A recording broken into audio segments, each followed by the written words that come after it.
कि कोई भी पॉलिटिकल पार्टी बनती है उसके फायदे और नुकसान की चिंता उनको करनी चाहिए। लेकिन पंजाब की जनता ये जानती है, देश की जनता भी, कि जब किसान आंदोलन चल रहा था तब सभी लोगों ने बार बार इस बात का, किसान आंदोलन में हिस्सा लेने वाले नेताओं ने कहा था कि हम राजनीतिक पार्टी नहीं है, हमारा राजनीतिक एजेंडा नहीं है, हम राजनीतिक क्षेत्र में जाने वाले नहीं है।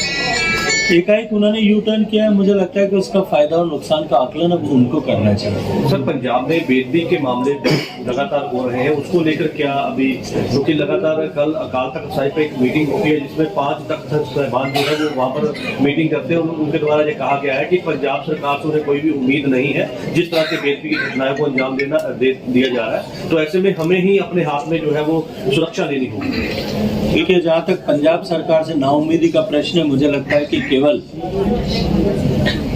SGPC के गुरुद्वारों के जत्थेदार ही नहीं, पंजाब की जनता भी ये जानती है कि अभी सरकार से नाउम्मीदी के अलावा और कोई विकल्प, कोई उम्मीद हो नहीं सकती। जी, पंजाब के जनता ने भी जो है इस सरकार से उम्मीद छोड़ दी, लेकिन निश्चित ही इस बात की जांच अवश्य होनी चाहिए कि ये बेअदबी की घटनाएं चुनाव से ठीक पहले ही क्यों होती हैं।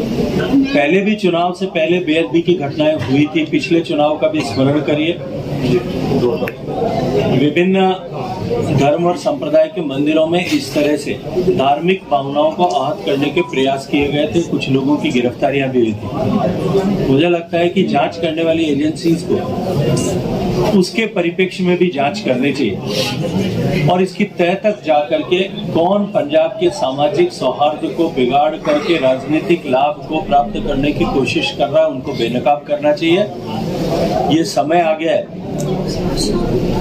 जब पंजाब में ऐसे षड्यंत्रकारी लोगों को पंजाब की जनता के सामने लाने की आवश्यकता है। शेखावत जी, पहले कह दिया गया था कि पंजाब में ऐसी घटना हो सकती है और पंजाब सरकार अलर्ट पर है, उसके बावजूद सरकार की कारगुजारी कैसे दिखती है कि उसके बावजूद ये इस तरह की घटनाएं सामने?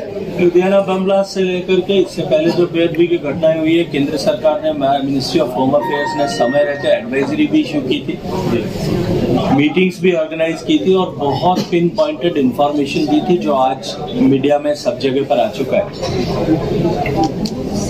लेकिन जो सरकार आपसी विग्रह का शिकार हो, आपसी लड़ाई का शिकार हो, जो सरकार का मुख्यमंत्री और सरकार चलाने वाली पार्टी का प्रधान दोनों चीफ सेक्रेटरी कौन बनेगा, डीजीपी कौन बनेगा, इसकी लड़ाई को लेकर के एक दूसरे की कुर्सी और टांग खींचने का प्रयास कर रहे हैं। जिस सरकार में जो सरकार चलाने वाली पार्टी और सरकार का मुखिया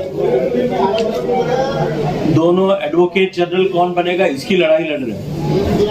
जो उनको करना चाहिए उसको छोड़ करके अपना प्रभुत्व स्थापित करने के लिए जो लोग झगड़ रहे हो, मुझे लगता है कि उनसे ऐसी उम्मीद नहीं की जा सकती।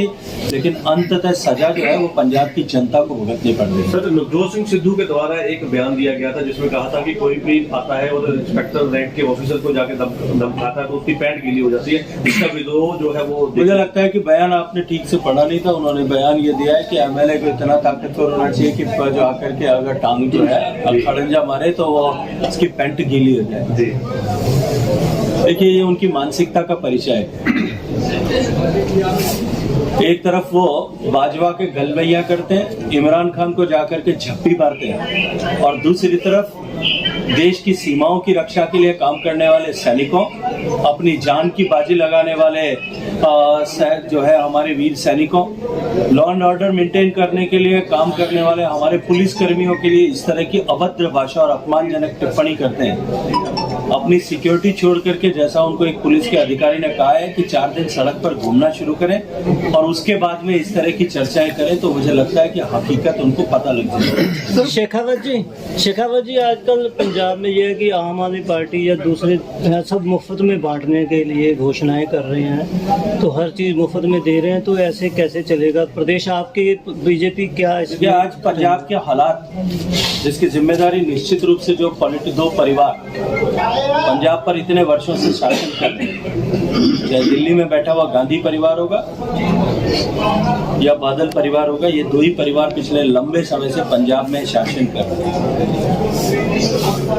1981 में ये पंजाब का प्रदेश, जैसा मैंने कहा कि जिसके स्मरण मात्र से खुशहाली का ऐसा एहसास होता था, वो प्रदेश देश का 1 नंबर जीडीपी वाला प्रदेश है।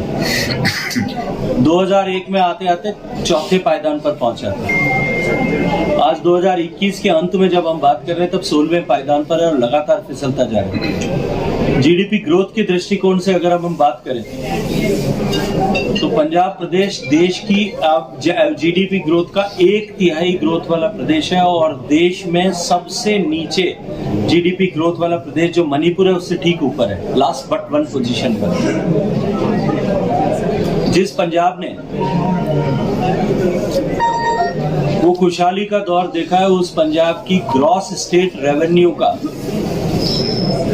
1/3 से ज्यादा हिस्सा डेब्ट सर्विसिंग में जाता है। 4 लाख करोड़ का कर्जा है।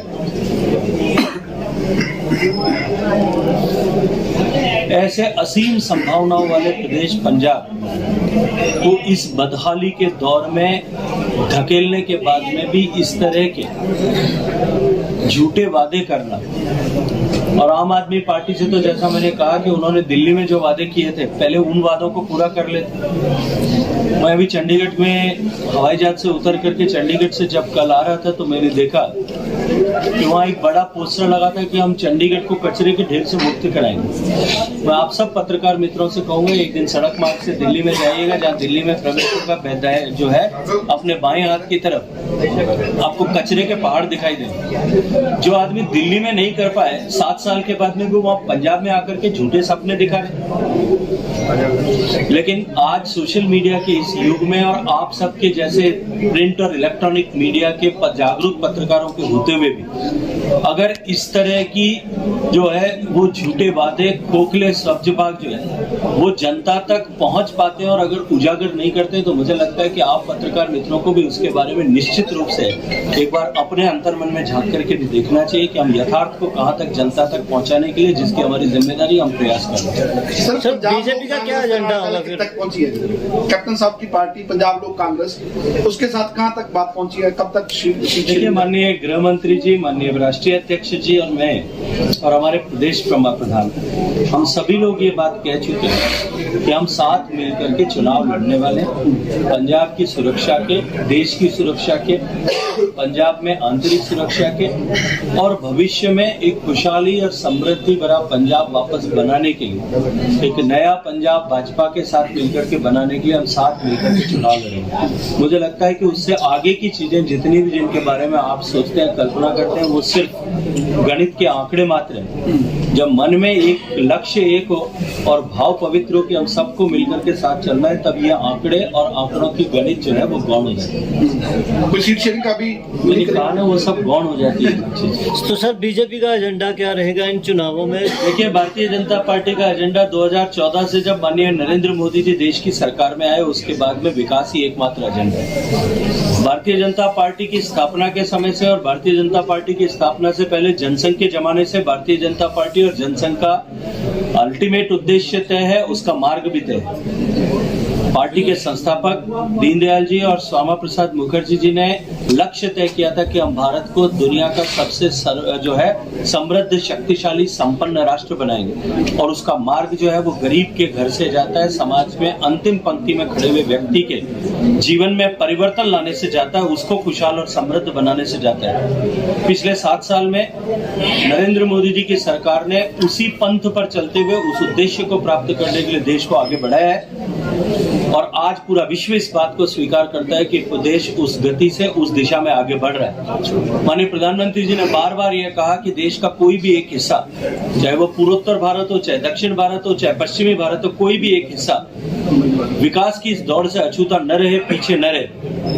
हम उसके संकल्प के साथ में काम करेंगे, सबको साथ लेकर के, सबको विश्वास में लेकर के, सबके विकास के लिए सब मिलजुल करके प्रयास करते हुए काम करेंगे। हम टीम इंडिया और फेडरल कोऑपरेटिव्स की भावना के माध्यम से, कॉरपोरेशन की भावना के माध्यम से हम सब लोग काम करेंगे। सर सभी पार्टियां लिस्ट जारी कर रहे हैं अपने कैंडिडेट दी, तो आपको कब तक? चलिए समय आएगा तो वो भी कर देंगे, ये पार्लियामेंट्री बोर्ड का काम है। चलिए धन्यवाद सबका। Thank you very much.